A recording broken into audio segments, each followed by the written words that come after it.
This is a series of videos where I will focus on roasting specific cultivars and processing methods, and today it is a washed red Catuai. In the video, I will look at a roast profile of that cultivar and processing method.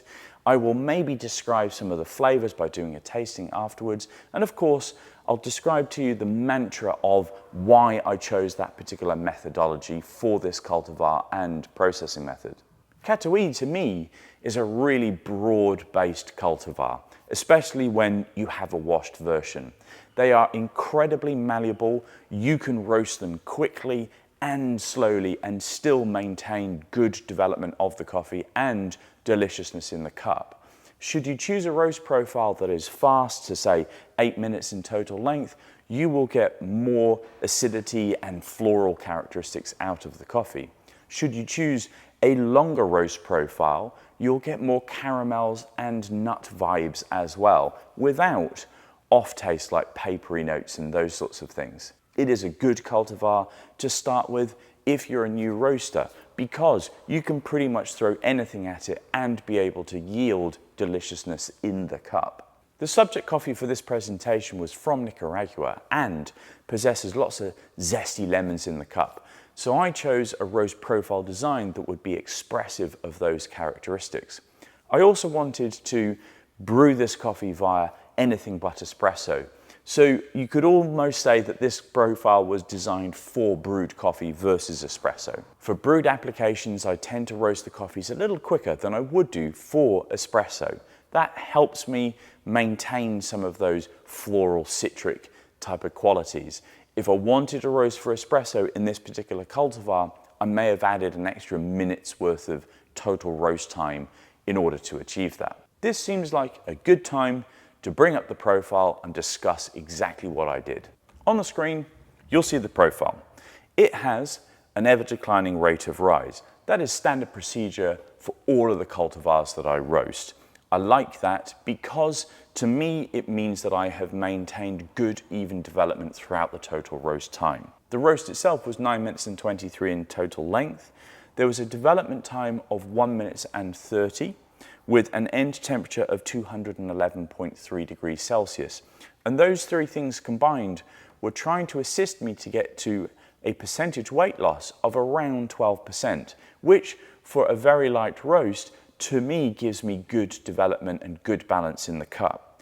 I actually achieved 11.42% of weight loss in this particular batch.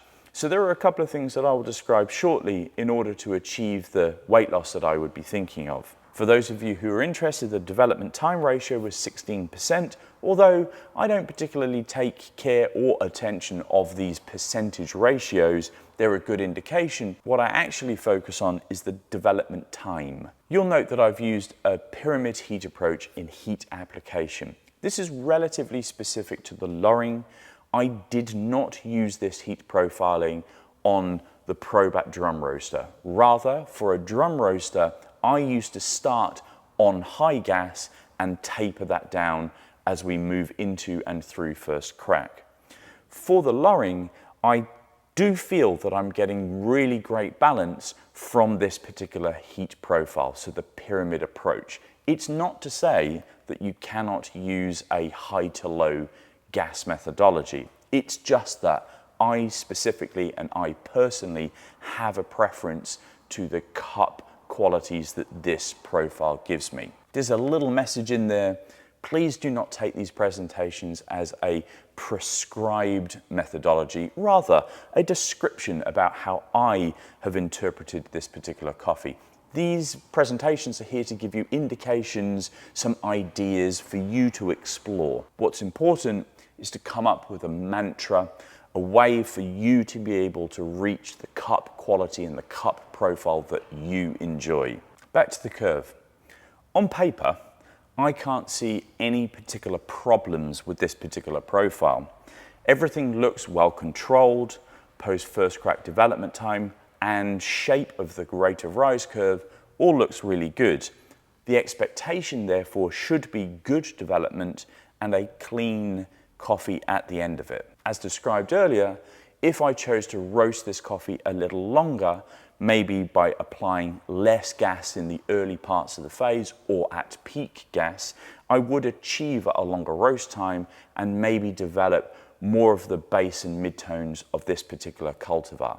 Should I wish to have roasted the coffee faster, so getting to the Maillard mark, for me about 160 degrees Celsius, in a quicker time than 4.5 minutes, so let's say 4.25 or less than that, you would then promote more of the floral and fruits and lemon, in this case, characteristics inside of the cup. As stated before, Catuai as a cultivar has lots of elbow room for you to throw gas at it and get something delicious. Talking about delicious, how about having a taste of the coffee? It's got a really lovely sweet aroma, and I really hope that that transpires in the cup. I'm sure it will. So before I get into actually tasting the coffee, I'll just describe the expectations.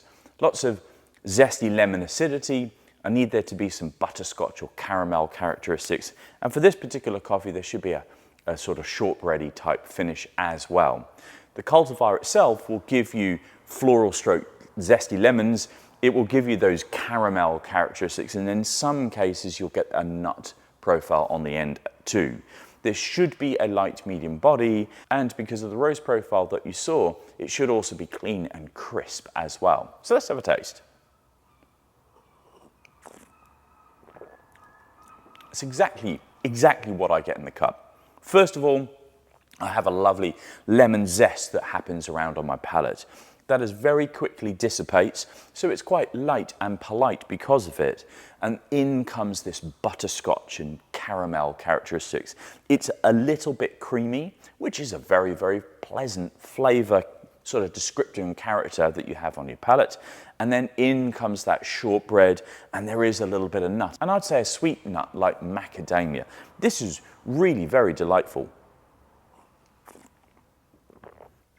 This coffee has a light to light medium body, and as per that roast profile, it would be best expressed in filtration. That filtration brew will allow lovely clarity inside of the cup because the profile that you saw was designed specifically for clarity.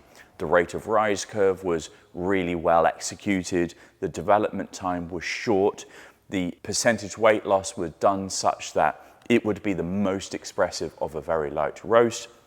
All of these roads lead to brewed coffee versus espresso. Should I want to roast this for espresso, I would have continued that development time, maybe through to 1 minute and 45 seconds versus the 1:30. I would also like to have achieved a higher end temperature. This was 211 and a bit.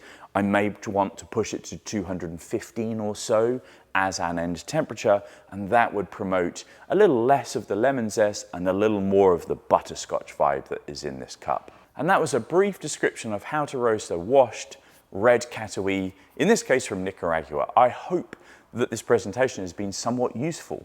And if you have any questions about the particular profile or my approach, do drop a comment below, ask questions. I will try my best to answer them.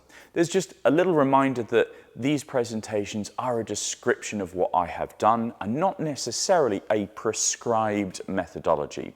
It gives you, I hope, an insight as to how I have roasted the particular cultivar and gives you a breadcrumb trail of exploration, something for you to figure out for the coffee that you have and the apparatus that you're roasting on, measured against your dreams and aspirations of said coffees. If you're interested in the coffee that was displayed in this presentation, it's available for a short period only, and the link for that product is down below. And that is a nice way to end. Until next time, happy roasting, see you soon.